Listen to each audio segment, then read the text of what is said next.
tenemos es el diablo. El diablo puede usar la suegra, el suegro, la esposa, el hijo, pero esos son los títeres. El que maneja los títeres es el diablo. En Apocalipsis 12:11 se nos dice que ellos le vencieron, ellos siendo ustedes y nosotros, le vencimos al diablo, note bien, por medio de tres cosas: la sangre de Cristo, la palabra de nuestro testimonio, y porque menospreciamos nuestra vida aún hasta la muerte. Vamos a leer Apocalipsis 12:11, que es lo que precisamos para limpiar el aire espiritual. Vamos a leerlo en voz alta, si lo tienen a mano. Y ellos le han vencido por medio de la sangre del Cordero y de la palabra del testimonio de ellos, y menospreciaron sus vidas hasta la muerte. Noten esto, nuestro enemigo es el diablo. Y la Biblia dice que le vencemos cuando se juntan tres cosas: la sangre de Cristo, que ya está, la palabra de nuestro testimonio, no solo lo que yo soy, sino lo que yo le digo al diablo que soy cuando él me miente, y luego morir a la carne. Todo el día el diablo nos ha estado mintiendo. Todo el día el diablo te ha estado diciendo: a vos te va a ir mal, no vas a poder pagar las cuentas, no te vas a casar nunca, tu marido no te quiere, tu hijo se va a apartar. El diablo es el padre de mentiras. Todos los días nos dice al revés de lo que la sangre de Cristo nos dice. Fue de bendición cuando el hermano nos dijo: levanten las manos y vean esas manos. Esas manos están limpias por la sangre de Cristo. ¿Es eso lo que el diablo nos dice todo el día? No, nos dice: y a vos te tenía que pasar, porque vos viste lo que esto y el otro, y nos da con un caño.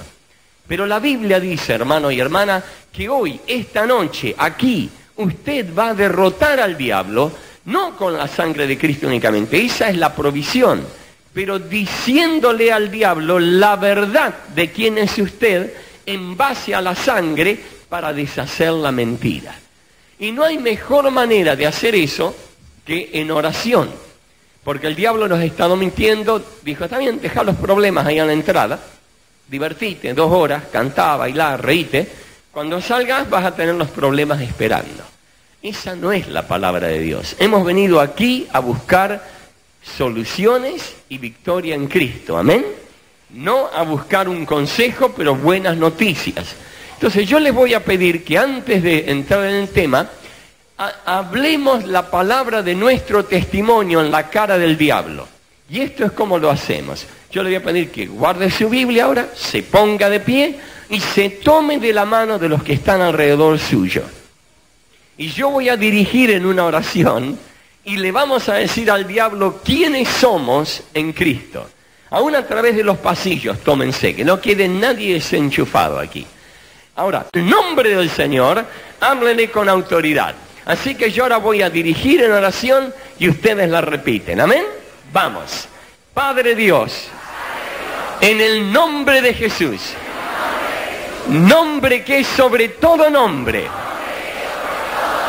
declaramos delante de ti y tus ángeles y del diablo y sus demonios, que tú eres nuestro Dios, nuestro Padre, nuestro amigo, nuestro protector, y que está escrito que nunca nos dejarás, nunca nos abandonarás, aun si fuéramos infieles. Escrito está, tú permaneces fiel.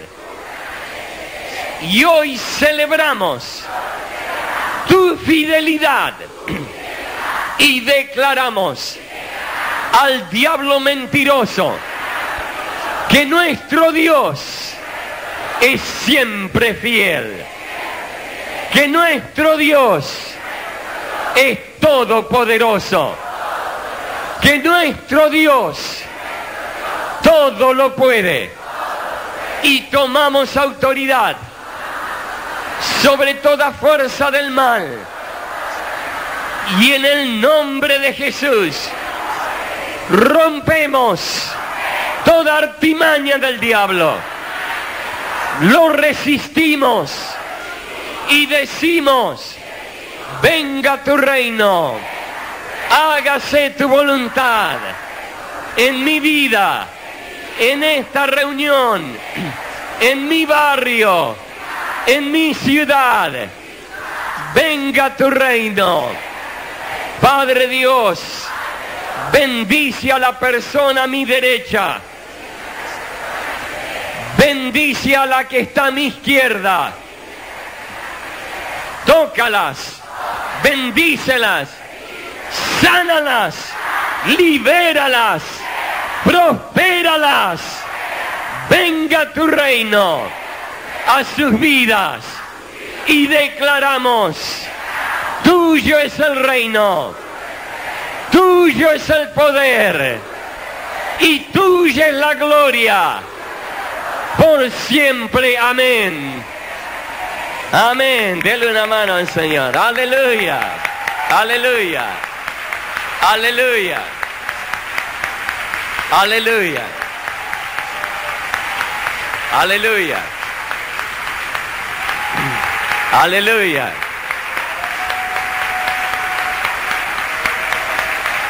Aleluya. Gloria al Señor. Hay ángeles en este lugar, hermanos. Hay ángeles. Aleluya. Gloria a Dios. Aleluya. Gloria a Dios. Y ahora, creyendo que Él nos bendijo, vamos a pedirle una bendición para pasarle a otro. Coloque las manos así y diga conmigo, Padre Dios, dame una bendición para compartir. Lléname de ti. Gracias, Señor.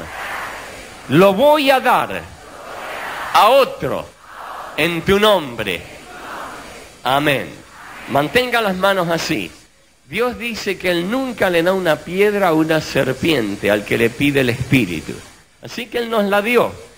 Ahora vuélvase a alguien que está al lado suyo y dígale, te bendigo en el nombre del Señor. Y pásele la bendición. Aleluya. Te bendigo en el nombre del Señor. Amén. Gloria a Dios. Amén. Tomen asiento si pueden.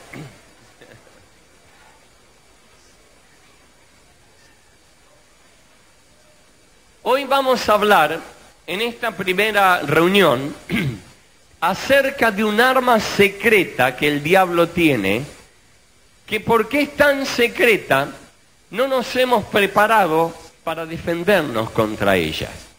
El diablo tiene 3 armas que él usa y 2 las conocemos muy bien, pero la tercera casi ni sabemos lo que es. Arma número 1 se llama pecado. Sabemos que es un arma que dispara contra nosotros porque el pecado es activo, es como una bala que el diablo apunta, gatilla y sabemos que nos pegó porque empezamos a morir espiritualmente. Uno no puede andar en pecado sin estar muriendo espiritualmente. Esa es arma número 1. Arma número 2 son las acusaciones. El diablo es el acusador de los hermanos y él vive acusándolos. A la noche usted va a la cama, da gracias a Dios, lo bendice, Señor, gracias por un lindo día, te veo mañana, buenas noches. Y cuando uno está a punto de piantarse al país de los sueños, un par de demonios que trabajan el turno de la noche y dice, un momentito, no se apure, tenemos que acusarlo, y empiezan a hablar macanas de todo lo que uno hizo mal y la porquería que uno es y no te mereces lo otro. Y la idea de la acusación es destabilizarnos para que dejemos de creer quiénes somos y creamos lo que Él quiere que creamos. Pero estos dos, esta arma no es activa, pero es más vale pasiva. Es como una trampa que Él prepara.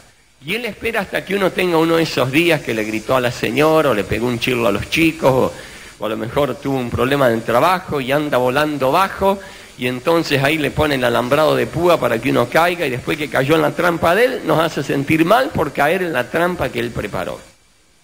Ahora, estas dos armas las conocemos porque son evidentes. Pero hay una tercera arma que hasta hace 7, 8 años nadie sabía que existía este arma, porque el secreto de su eficiencia es que no tiene que ser conocida. Y esa arma está descrita en 2 Corintios, capítulo 10, versículos 3 al 5, y es lo que la Biblia llama fortalezas espirituales. Yo hasta hace 7 o 8 años atrás nunca escuché hablar de esto. Con mi esposa hemos ido a la escuela bíblica y al seminario, que son dos cosas diferentes. Hemos estado en cursos de posgraduado. Nunca escuché a nadie enseñar qué es una fortaleza espiritual y cómo opera. La razón para eso es que el diablo no quiere que sepamos que esta es su arma. Porque cuando hay un arma, enseguida hay una contraarma. Entonces leemos 2 Corintios, capítulo 10, versículos 3 al 5. Ustedes van a escuchar ahora la palabra carne. La palabra carne en la Biblia tiene dos significados.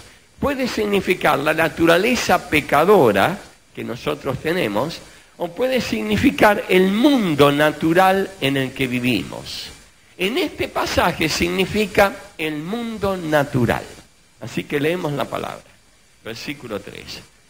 Pues aunque andamos en la carne, aunque vivimos en el mundo natural, no militamos según la carne, no guerreamos contra nuestro enemigo usando armas naturales. Porque las armas de nuestra milicia no son carnales, no son de este mundo, sino que son poderosas en Dios para la destrucción de fortalezas. Por lo tanto, derribamos argumentos y toda altivez que se levanta contra el conocimiento de Dios y llevamos cautivo todo pensamiento a la obediencia a Cristo. Deje la Biblia abierta ahí, siga mirando este versículo. Yo no soy su maestro, yo soy el ayudante del maestro. Su maestro es el Espíritu Santo. Dígale al Espíritu Santo, bienvenido Espíritu Santo.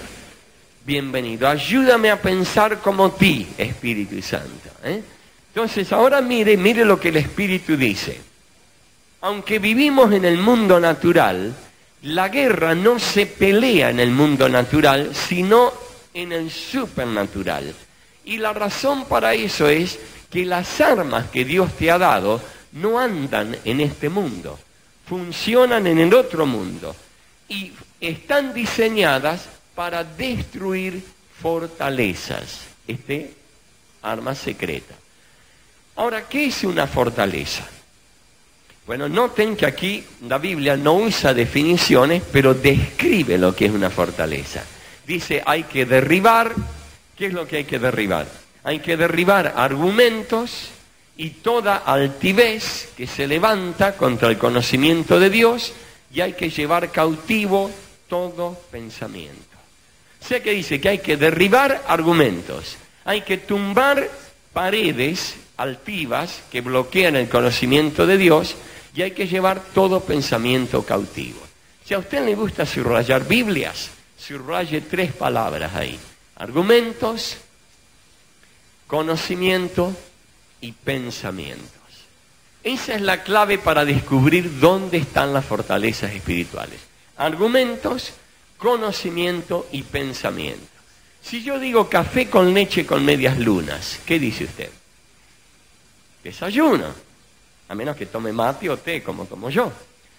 Si yo digo argumentos, pensamientos, conocimiento, ¿dónde se gestan esos 3? En la mente. Quiere decir que sabemos que una fortaleza está en la mente. Y porque Pablo le escribe a los creyentes, los corintios eran creyentes, sabemos que la fortaleza puede ser edificada en la mente de un creyente. Entonces, algo que está edificado con argumentos, está edificado con algo que bloquea el conocimiento de Dios, y está edificado con pensamientos que no se sujetan a Cristo. Entonces, esta es la definición que yo he encontrado para fortaleza espiritual. Y le voy a decir despacito para los que están tomando nota. Una fortaleza espiritual es un estado de desesperanza. Es un estado de desesperanza que nos obliga a aceptar como incambiable. Una fortaleza es un estado de desesperanza que nos obliga a aceptar como incambiable situaciones que son contrarias a la voluntad de Dios. Lo voy a repetir. ¿Qué tal si yo lo digo y todos lo repiten frase por frase? Es un estado de desesperanza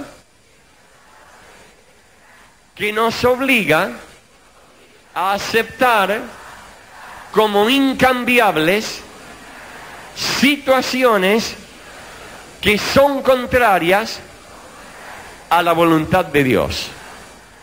¿Qué quiero decir con eso?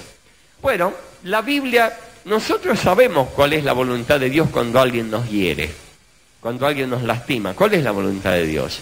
Que lo perdonemos. Cuando alguien nos maldice, que lo bendigamos. Cuando alguien nos persigue, que oremos por él. O sea que sabemos exactamente cuál es la voluntad de Dios. No hay duda de eso. Pero muchos han tratado de hacer la voluntad de Dios, de perdonar, y han tratado y fracasado, y tratado y fracasado, y tratado y fracasado, hasta que un día dijeron, yo no sé por qué, pero yo esto no lo puedo hacer. Ese es el estado de desesperanza. No hay manera que yo pueda perdonar a mi suegra, o a mi madre, o a mi tía, o a la persona que me engañó. Entonces ahora tenemos un problema. En una parte de nuestra mente, la palabra de Dios nos dice, tenés que perdonar. Pero yo tengo una realidad que contradice la voluntad de Dios y yo digo, sí, la palabra de Dios es verdad, pero mi realidad es real. Y aunque esto es así, no es así. Es medio como esquizofrenia espiritual. Tomemos el caso del matrimonio y del divorcio. La Biblia dice que lo que Dios unió, ¿qué debe hacer el hombre? Nunca lo separe. La Biblia dice que el matrimonio lo inventó Dios. La Biblia dice que el matrimonio es creado en el cielo. No tenemos dificultad discerniendo cuál es la voluntad de Dios en cuanto al matrimonio. Pero luego el matrimonio empieza a deteriorarse, hay problemas, hay dificultades, se tratan de arreglar, no se puede arreglar, se trata hasta que al final uno llega al punto que dice esto no va más, debería ir, pero no va, no me preguntes por qué. Y aunque sabemos que Dios odia el divorcio, nos divorciamos porque sí, yo sé lo que Dios dice, pero esta es mi realidad. Y eso nos obliga a vivir en un estado de esquizofrenia espiritual. Porque no podemos negar que lo que la Biblia dice es verdad, pero tampoco podemos escaparnos de una realidad que nos atrapa y que nos dice, aunque la Biblia lo dice, no va. Por ejemplo, la Biblia dice claramente que nuestros hijos son como saetas en manos del valiente y que los debemos usar para el reino de Dios y que no habremos de temer cuando hablemos con los enemigos en la puerta. La Biblia dice que si instruimos al niño en su camino, aun cuando fuere viejo, ¿qué pasará? No se apartará de él. ¿Sabemos cuál es la voluntad de Dios? Sí, la voluntad de Dios es que nuestros hijos caminen con él. No hay duda, en ningún lado de la Biblia dice que nuestros hijos son para el diablo. En todos lados dice que son para Dios. La Biblia dice, cree en el Señor Jesucristo y tú y toda tu casa será salvo. Es clarito como el agua. Pero criamos a nuestros hijos en el temor del Señor, los traemos a la escuela dominical, les enseñamos la palabra y de repente se entran a apartar y se entran a apartar y oramos y buscamos y clamamos, pero llega un momento que nos cansamos y decimos, bueno, ya tienen edad, depende de ellos ahora, yo hice todo. Pero eso es contrario a la Biblia, porque en la Biblia usted y yo somos los padres de nuestros hijos hasta que nos morimos. Y los patriarcas tenían una bendición hasta en el momento en que ellos se morían. ¿Pero por qué aceptamos eso? Por un estado de desesperanza. Y ahora escuche al Espíritu Santo. Escúchelo bien. Deje que el Espíritu Santo ahora le revele esos estados de desesperanza que usted tiene. No tenga temor. Es como ir a un médico y decirle, doctor, me duele acá. Y al principio duele más, porque el doctor dice, a ver, ¡ouch! Pero está bien, él tiene que saber dónde duele. Deje que el Espíritu le traiga a la superficie esos estados de desesperanza. Deje que el Espíritu le hable ahora. Y si usted siente dolor, no se aflija. Ese es dolor que sube para salir, no es dolor que sube para quedarse.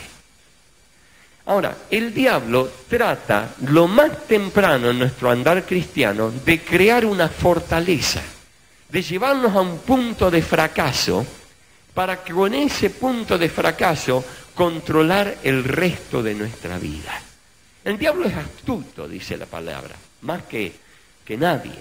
Entonces el diablo no es alguien que cuando uno escucha la palabra y el pastor predica, el diablo dice, mentira, mentira, mentira.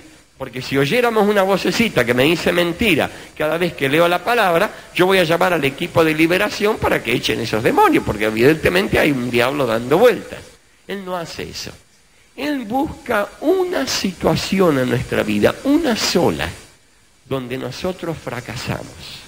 Una sola donde la desesperanza se apodera, ya sea en nuestro matrimonio, en nuestros hijos, en el trabajo, en el llamado, en el noviazgo, en lo que fuere. Y deja esa situación sola para que cuando uno oiga la palabra de Dios, él no se opone. Pero cuando uno va a obrar sobre la palabra, entonces el diablo dice, así que vas a salir a visitar, para ganar almas, qué bien, es bíblico, hay que hacerlo. Una pregunta, si la palabra es poderosa para salvar a los vecinos, ¿qué pasa con tu marido? Y de repente con eso solo nos escupió el asado. Estábamos listos para comerlo y lo arruinó a último momento. O de repente uno dice, bueno, yo quiero cooperar con los jóvenes, apoyarlos, porque yo sé la importancia que es. Y el diablo dice, sí, hay que hacerlo, hay que darle para adelante, muy bien, amén, aleluya, hermana, vaya. Pero luego dice, ¿y qué acerca de tus hijos? Y entonces con esa cosa nos hace. En Estados Unidos hay juicio por jurado. Hay un jurado de 12 personas, lo habrán visto en el caso de O.J. Simpson. Y yo le pregunté a un abogado, amigo mío, le digo, ¿cómo hacen ustedes los abogados? Porque era cuando lo de O.J. ¿Cómo hacen ustedes los abogados cuando saben que el cliente es absolutamente culpable, pero van a ir a juicio? A mí es muy fácil, dice. Nosotros lo ganamos o lo perdemos durante la selección del jurado. Yo digo, ¿qué quiere decir eso? Hay que elegir 12 jurados. Nosotros nos preocupamos por poder elegir un jurado que sabemos que no va a condenar por trauma, por prejuicios que tenga, por lo que fuere. Uno de los 12 basta, porque si uno de los 12 vota que no, el voto de sí de los otros 11 no sirve. Y esto es lo que el diablo hace. Él no pelea todas las verdades que uno escucha. Él no se opone cuando uno cae bajo el Espíritu. Él no se opone cuando uno es lleno del Espíritu, porque él no puede oponerse al Espíritu. Pero él nos espera en el área chica, en la cueva, esperando que cuando vamos a meter un gol para el reino de Dios, entonces él activa esa fortaleza. Entonces, cuando uno tiene la palabra de Dios claramente aquí y una situación que la contradice, no puede vivir con estas dos cosas que se contradicen, porque eso se llama esquizofrenia. No puedo decir sí, no, sí, no, sí, no. Entonces, ¿qué hacemos? Hacemos que una cosa altiva se levante, versículo 5. Esa cosa altiva es un tabique en nuestra mente. Un tabique que divide nuestra mente en compartimento A y compartimento B. Y ahora tenemos un tabique que divide la mente y en el compartimento A colocamos el conocimiento de Dios, la palabra de Dios. Y en el compartimento B, nuestros argumentos y nuestras especulaciones. Entonces, cuando yo vengo a la iglesia, vengo en el compartimento A. Y el pastor lee la palabra y yo digo, amén, claro que sí, así es. Y no tengo nada que me contradiga, porque hay un tabique, una cosa altiva, elevada, que me bloquea el problema y digo, es así, hermano, hay que darle para adelante, dele nomás. Pero cuando me subo al ómnibus y llego a casa y enfrento la realidad, cambio de habitación, voy a la número B ahora, y digo, lo que dijo el pastor es verdad, pero déjame que te explique por qué no se aplica a mi circunstancia. Y uno empieza a darle vuelta, hasta que le echa agua a la palabra de Dios, la agua, y la baja con argumentos al nivel de nuestro fracaso. Y la única razón por la que podemos hacer es porque hay una cosa altiva, un tabique bloqueando la palabra de Dios, y no hay contradicción de parte de la palabra porque estamos operando en el compartimento B donde están nuestros argumentos. Y por eso es que hay gente que cree con toda el alma una cosa y hace otra al revés. Sabe que ciertos hábitos son pecaminosos. Sí, amén, es verdad, hay que traer a alguien que enseñe, pero luego va y los practica. ¿Cómo puede hacerlo? Porque tiene la mente dividida. Ahora, ¿qué hay de terrible de tener la mente dividida? Que Santiago, que junto con Juan el Bautista salieron aplazados en relaciones públicas en la escuela. Santiago era un tipo así que la cantaba como la veía. Juan el Bautista, cuando venían nuevos a la iglesia, decía: ¿quién os enseñó a huir de la ira venidera, generación de víboras? La mandaban con todo, sin anestesia. Entonces Santiago nos dice en el capítulo 1 que la persona de doblado ánimo, la persona de doble mente, eso es lo que quiere decir la palabra ánimo, es que en todos sus caminos. Inconstante. ¿Qué es? Otra vez, ¿qué es? La persona que tiene doble mente, la palabra ánimo ahí significa mente, la persona de doble mente es inconstante. Ahora, ¿qué es tan malo acerca de ser inconstante? Que en el capítulo 3, Santiago nos dice que para derrotar al diablo hay que hacer ¿qué? Resistirlo. Pero si uno es inconstante, nunca puede ganar resistiendo, porque puede resistir una hora, como alguien que está en una pulseada, afloja por un segundo y en el segundo que afloja lo pierde. Entonces deje que el Espíritu le hable ahora, hermano. Deje que el Espíritu le muestre que el diablo ha logrado colocar en nuestra mente algo que ni siquiera sospechábamos que era de él. Algo que nos impide derrotar al diablo y vencerlo, porque aunque creemos la mayoría del tiempo, aflojamos a último momento. Es como un delantero de fútbol que corre toda la cancha, pero es inconstante cuando entra al área chica y ahí la pelota se la quita. Entonces, por eso es que el diablo trabaja despacito. Dice: está bien, vayan, retosen, sean bendecidos, que Dios los toque. Pero cuando llegue el momento de patear el penal, lo van a patear afuera. ¿Por qué? Porque yo les voy a recordar de esto que ustedes tienen mal. Entonces, una fortaleza espiritual es un estado de desesperanza que nos obliga a aceptar como incambiable o inamovible cosas que son contrarias a la voluntad de Dios. Primero, una fortaleza está en la mente. Está en tu mente, en mi mente. Yo creo en la guerra espiritual, yo creo en echar demonios, yo creo en luchar contra los principados, yo estoy en ese campo. Pero también creo que la guerra espiritual más violenta es una guerra silenciosa por la mente del cristiano. Porque uno puede echar todos los demonios que quiera, pero hasta que no reconquiste la mente y reedifique el muro, los demonios se multiplican más rápido de lo que uno los puede echar. Usted echa un demonio, limpia la casa, pero no la ocupa. ¿Cuántos vuelven? 7 más el que se fue, 8. Echa los 8 y ¿cuántos vuelven si no arregla la pared? 64. Echa los 64 y ¿cuántos vuelven la segunda vez? Más de 400. Y la cuarta vez más de 2500. Es ahí donde está la guerra. Hay gente que pide oración por el marido, por la mujer, que se convierta, que venga, y lo hacen con corazón puro, pero en su mente ya no creen, han perdido, porque hay una fortaleza. Y por eso es que tenemos que saber qué hacer con la fortaleza. ¿Y qué hay que hacer con las fortalezas? Con las fortalezas, de acuerdo a la palabra, hay que derribarlas, hay que destruirlas. Ahora, ¿cómo se derriba una fortaleza que está en la mente? Si fuera una fortaleza arriba de una montaña, le enchufamos 20 cañones y la volamos. Pero no podemos hacer eso con la mente. La manera de destruir la fortaleza en la mente es con la verdad de la palabra de Dios. Conoceréis la verdad y la verdad os hará libres. Menos los que el diablo usa para edificar su fortaleza. Te dirá, Edgardo, ¿qué quieres decir con eso? En Mateo 16, Jesús se enojó tanto con Pedro que lo miró a los ojos y le dijo, Satanás, vete de mí. Eso dolió. Que el Señor lo llame Satanás y que le diga que se mande a mudar, es bravo. Ahora, ¿qué le estaba proponiendo Pedro a Jesús para que Jesús le dijo, mandate a mudar Satanás? ¿Le estaba diciendo que se acueste con María Magdalena?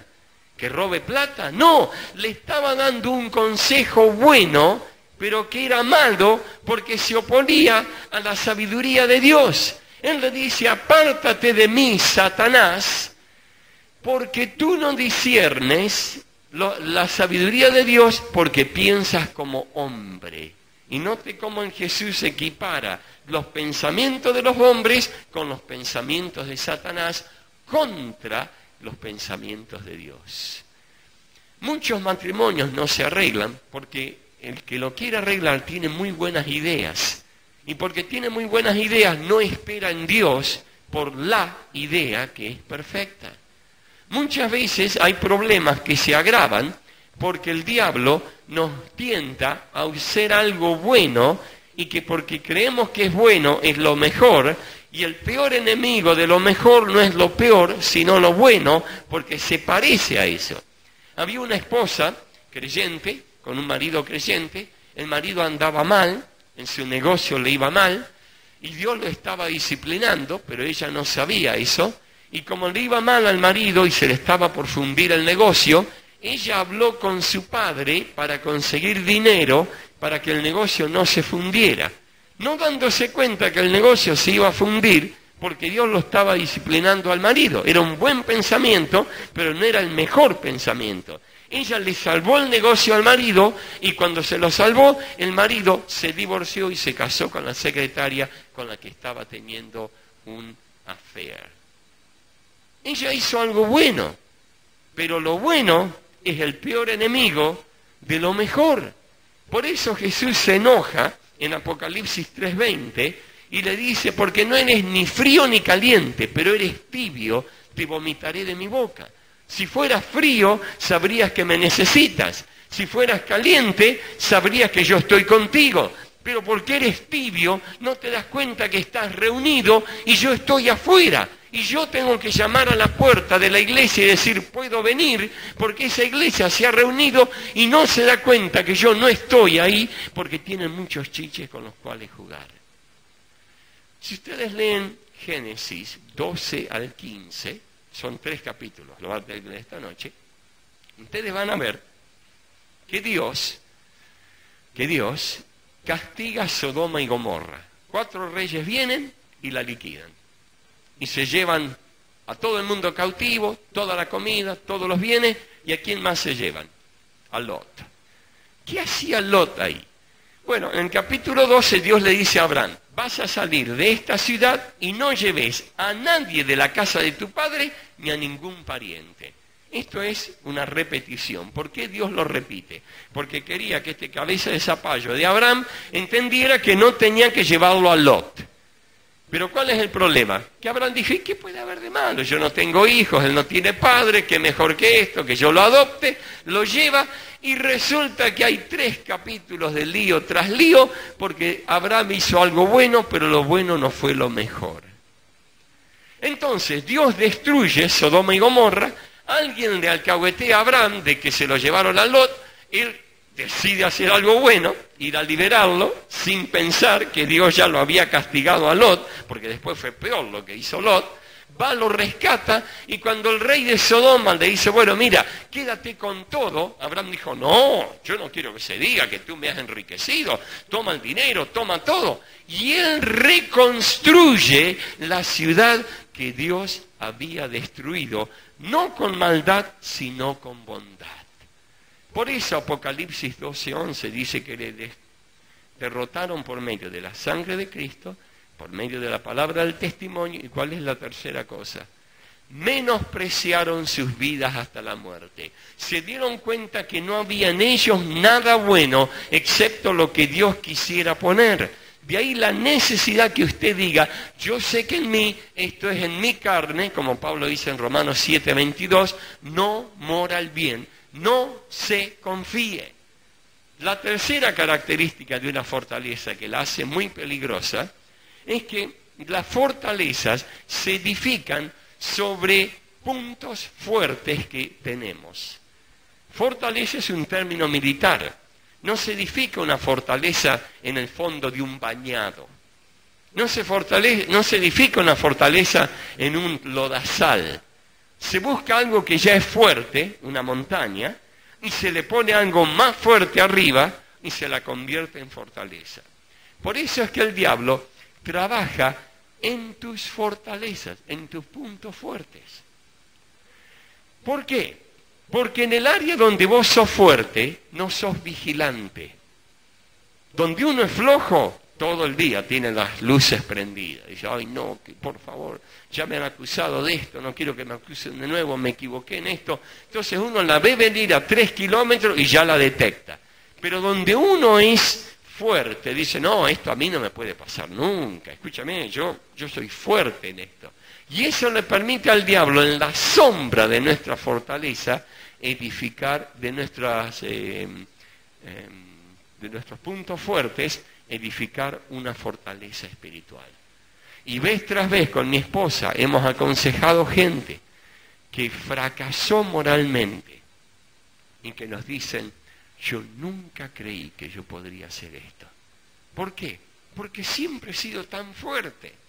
Y es que al ser fuerte uno deja de ser dependiente del Señor porque cree que uno lo puede manejar. Y al creer que uno lo puede manejar entra la autoconfianza. La autoconfianza es el umbral del orgullo y el orgullo es como el mal aliento. Todo el mundo lo nota menos el que lo tiene. Y entonces cuando se agarran el orgullo los destruye y no saben que han sido destruidos. Déjenme darles un ejemplo de esto. Piensen en lo más catastrófico que les ha ocurrido a ustedes. ¿Lo tienen? ¿Por qué fue tan catastrófico? Porque fue inesperado, seguramente. ¿Por qué fue inesperado?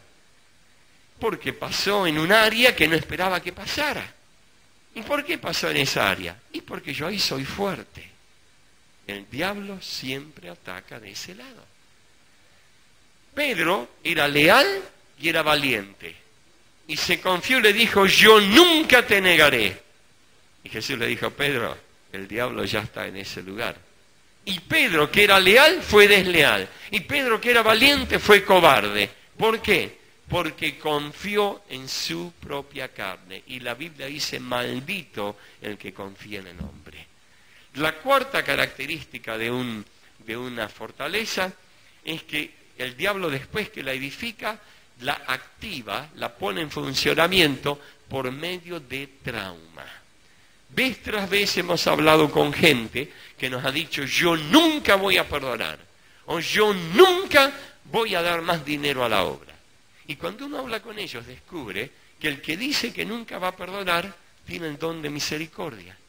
Y el que dijo, nunca voy a dar dinero a la iglesia, tiene el don de dar. ¿Qué pasó? Que se confiaron, el diablo abusó ese punto fuerte, y un punto fuerte, cuando es abusado, se convierte en un punto débil. Caso de Pedro. En el último capítulo de Juan, Jesús le dice, apacienta mis corderos. Pedro, vos sos el capitán del equipo, el director técnico, dale. ¿Y Pedro qué hace? Calladito la boca, no contesta. Porque el diablo le dice, acordate de la sierva del sumo sacerdote. Acordate cómo fuiste un gallina, acordate. Entonces, la fortaleza se convierte en una debilidad porque fue llevada a un extremo. Entonces, ahora para redondearlo y terminarlo, ¿qué debo hacer yo para que esta situación de desesperanza desaparezca? Hay que tener en cuenta, primero y principal, que el diablo no tiene poder. Jesús dijo que nos han dado poder, autoridad, sobre todo, poder del enemigo, ¿y qué nos dañará? Nada. ¿Qué nos dañará? Otra vez, ¿qué nos dañará? Os he dado autoridad sobre toda fuerza del enemigo y nada os hará daño. Como él sabe que él no tiene poder, entonces él tiene que usar engaños, estratagemas. Y escuche bien, esto es lo que el diablo hace.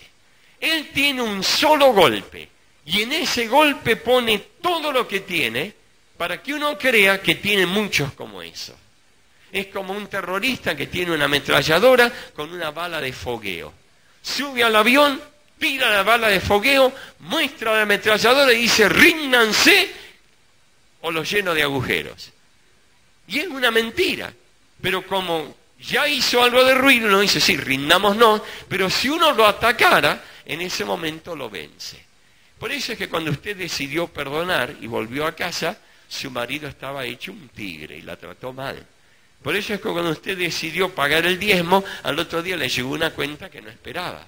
Por eso es que cuando usted decidió orar por sus hijos para recuperarlos para el Señor, sus hijos esa noche se emborracharon. Y entonces el diablo dijo, viste, ni tratés, porque cuando tratás de arreglarlo, se pone peor. Y hay muchos creyentes que abandonan porque el día que deciden hacer algo les va peor que antes, sin darse cuenta que el diablo está usando una estratagema, está dando el único golpe que tiene y luego nos dice, te puedo hacer esto todos los días, y eso es mentira, porque la palabra dice, someteos a Dios, resistid al diablo y él huirá. Es la palabra de Dios, pero él nos miente. Gloria a Dios, denle un abrazo, Señor.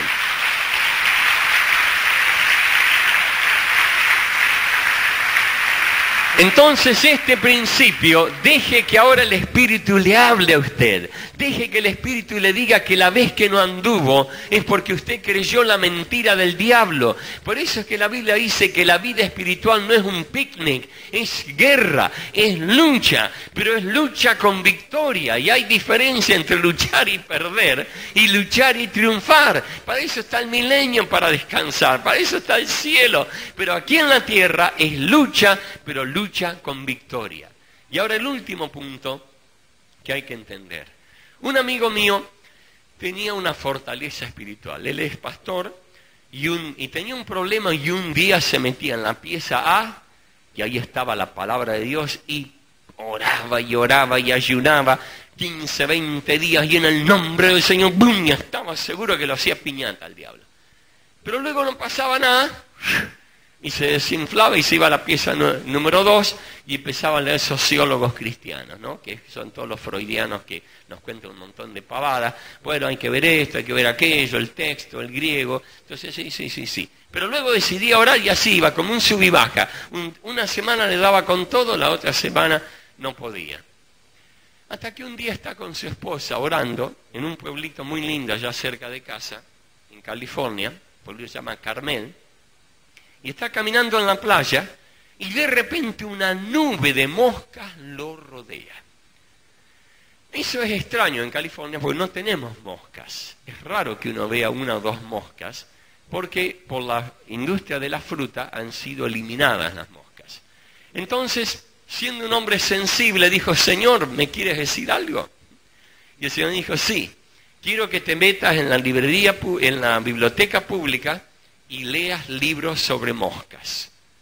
Eso era algo extraño porque que Dios lo mande uno a leer un libro sobre moscas, pero este era un hombre obediente, pidió varios libros, empezó a leerlo, una mosca tiene tantas patas, es color negro, bla, bla, bla, hasta que llega a un punto donde lee que el Departamento de Agricultura de Estados Unidos, para eliminar las moscas, ha desarrollado una técnica por medio de la cual fumiga una zona por 40 días todos los días, porque la mosca puede tener cría a las 6 horas de nacida y hasta el día número 40. Entonces, fumigando por 40 días, matan todas las moscas que están vivas y todas las que podrían nacer en el futuro. Y si dejaran de fumigar 1 o 2 días, podría haber huevos que sean incubados. Entonces la técnica es fumigar, resistir por 40 días y al cabo de eso se acabó la historia de las moscas. Cuando captó eso, el Señor dijo, bueno, ahora quiero que escribas los nombres del diablo. Entonces empezó a escribir Satanás, Lucifer, el maligno, y así fue escribiendo hasta que llegó al nombre Beelzebú. ¿Qué quiere decir Beelzebú? Beelzebú quiere decir el señor de las moscas. Entonces el Señor le dijo, ¿cuál es la aplicación? Que el diablo es como las moscas. Si se lo resiste por 40 días, le eliminás toda la base de poder que él tiene. Y cuando uno va a la Biblia, ve que el Señor, que hizo todo como un ejemplo, resistió al diablo por ¿cuántos días? 40 días. En el Antiguo Testamento, profetas de Dios oraban por 40 días. 40, el número 40 en la Biblia es un número clave. Ahora, yo no diría que debemos hacer un culto del número 40, pero el principio es que hay un comienzo y un fin. Que el problema que vos creíste que no tenía solución, va a tener solución. Y entonces nosotros hemos desarrollado una técnica que se llama el tratamiento de los 40 días. Donde uno le da con un caño al diablo por 40 días y le elimina todas las bases. Y esto surge de un pastor en California que tenía en su iglesia una pared de cemento que quería tirarla abajo. Y allá hay muchos reglamentos, no se puede tirar una pared abajo y decirle a los diáconos, vengan el sábado que la vamos a tirar abajo. No, hay que pedir permiso, hay que llenar un montón de papeles, hay que contratar una empresa demoledora. Y él contrató una de las mejores empresas y esperaba que esta empresa iba a venir con un sistema de computadoras y robots para tirarlo abajo. Pero cuando llegó el día, descubrió que vino el dueño de la empresa y un fulano que parecía Mr. Atlas con un martillo tipo Massa. Después que firmaron todos los papeles, el fulano se paró al lado de la pared, le apuntó con todo y le dio ¡boom! No pasó nada, pero al tipo no le importó. Agarró el martillo de nuevo, ¡boom! ¡Boom! ¡Boom! Y no se mosqueaba el tipo, la pared piola, pero él agarraba el martillo y de nuevo le daba. Y el pastor contaba 5 golpes, 7 golpes, 10 golpes, 20 golpes, nada. A él no le importaba. 30 golpes, nada. 35 golpes, nada. 36 golpes, nada. A él no le importaba. De nuevo, 37. Y en el golpe número 37 apareció una rajadura tan chiquitita como un cabello. En el golpe número 38 se produjeron rajaduras así en formato de tela de araña por todo el muro. En el golpe número 39 se rajó toda la pared. Dejó la masa, agarró un martillo chiquitito y silbando la tiró abajo. Ahora escuche, si él hubiera parado, desanimado, en el golpe número 36, esa pared estaba a un golpe de ser destruida. Y hoy estaría ahí. Pero porque él sabía que el secreto era persistencia, constancia, siguió golpeando hasta que se rajó. Y luego toda la pared cayó. Deje que el Espíritu le hable ahora. Deje que el Espíritu le hable y te infunda esperanza. Recibe la esperanza. Recibe la esperanza. Que ese problema que tú creíste que no tiene salida, tiene salida. El Espíritu Santo se está moviendo. Hay ángeles en este lugar, en este momento. Ángeles guerreros que han sido despachados. Recibe del Espíritu Santo. Levanta tu mano y dile, Espíritu Santo, recibo esperanza. Recibo esperanza. Hay una salida. Recibo esperanza. Nada es imposible para ti. Nada es imposible para ti. Recibo esperanza. Aleluya. Y ahora toma esa mano y póntela en el pecho. Recibo esperanza. Entonces ahora deja que el Espíritu termine de explicarte esto. ¿Qué problema es el tuyo? ¿Cuál es la fortaleza?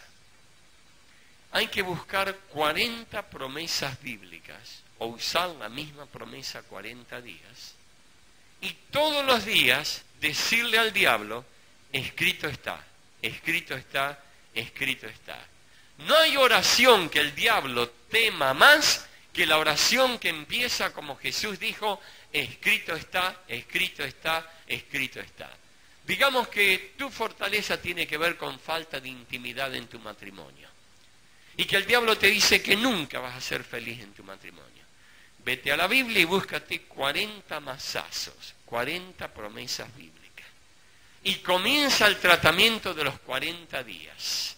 Y comienza en el día 1 y dile, Satanás, está escrito que el que encuentra una esposa o un esposo encuentra el bien. ¡Bum! Ahora la pared golpea de vuelta. Y dice, sí, pero a vos te tocó un limón. Entonces te agarra la otra masa. Está escrito que aquel que pidiera el Espíritu Santo, Dios nunca le dará una piedra o una serpiente. ¡Bum! Luego el diablo dice, sí, pero no vas a poder aguantar. Mira cómo te trató anoche. Está escrito que todo lo puedo en Cristo que me da la fuerza. Chupate esta. Y va de nuevo. Entonces él golpea de nuevo. Y dice, pero no vas a poder aguantar.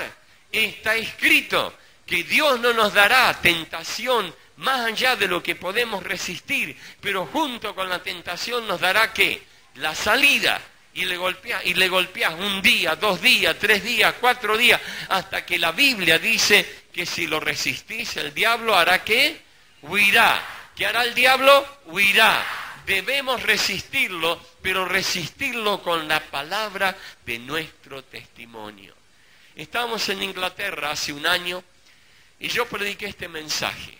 Y había en la reunión una señora y un señor casados que habían recibido un hijo proféticamente y que ellos sabían que ese hijo se los había dado Dios y que ese hijo iba a ser un siervo de Dios.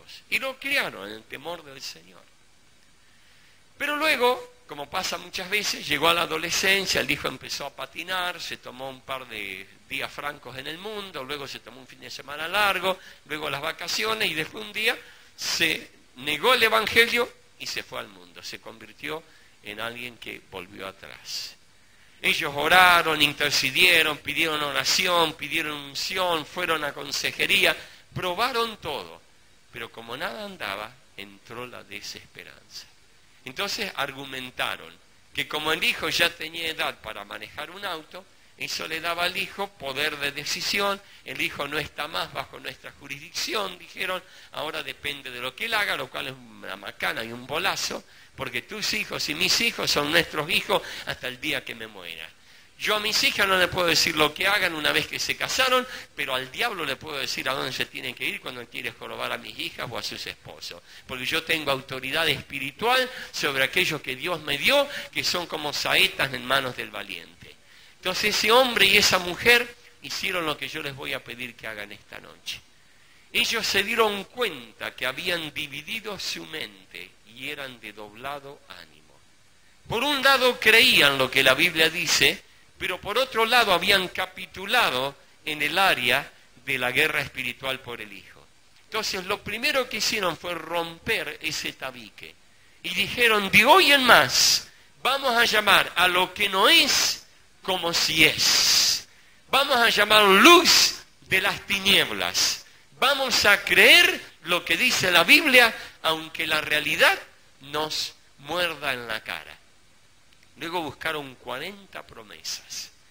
Y todas las mañanas el esposo y la esposa se reunían y después de alabar a Dios decían, y ahora Satanás, como dice Carlitos Anacontia, oíme bien, me vuelvo contra ti y te digo, escrito está, que si tú entrenares a tu hijo en la manera que debe ir, aun cuando fuere viejo, no se apartará.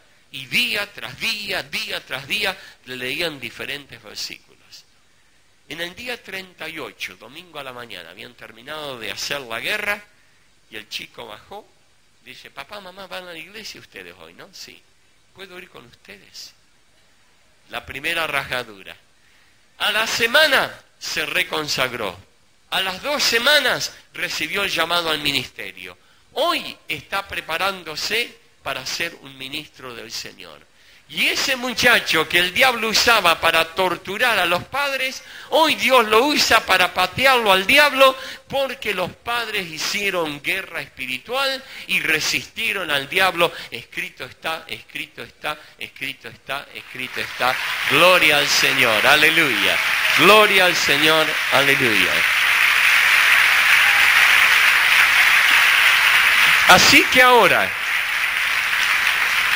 vamos a tomar autoridad sobre toda fuerza del enemigo. No tengas temor de reconocer esa fortaleza en tu vida.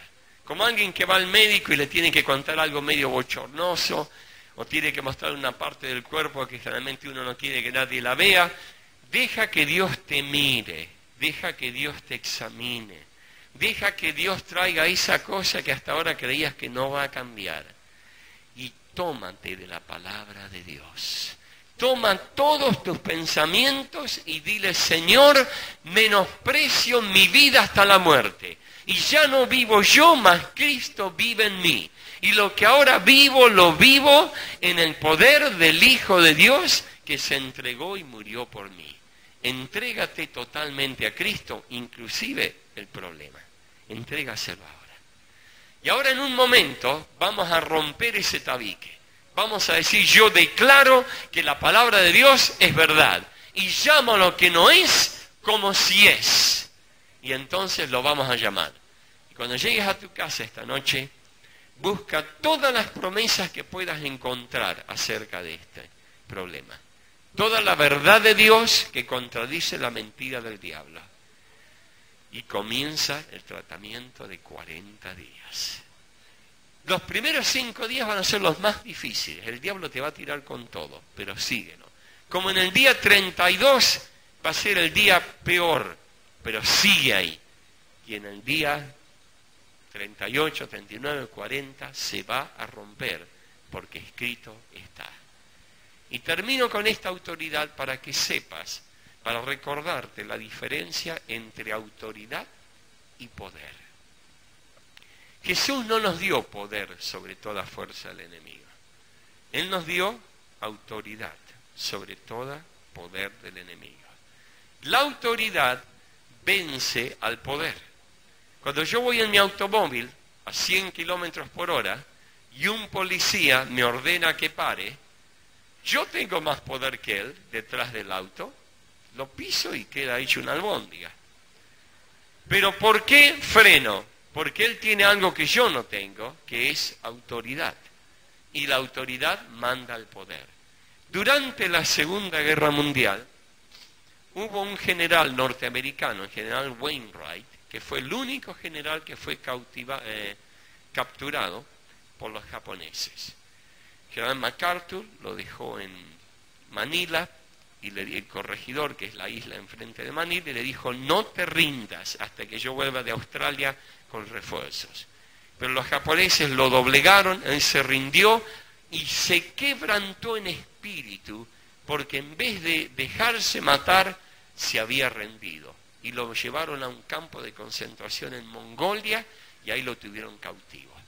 Cuando finalmente Japón se rinde y MacArthur aterriza en Tokio, mandan un cable a todos los campos de concentración ordenándole a los comandantes japoneses que se rindan al oficial aliado de mayor rango, porque ahora Japón había perdido la guerra.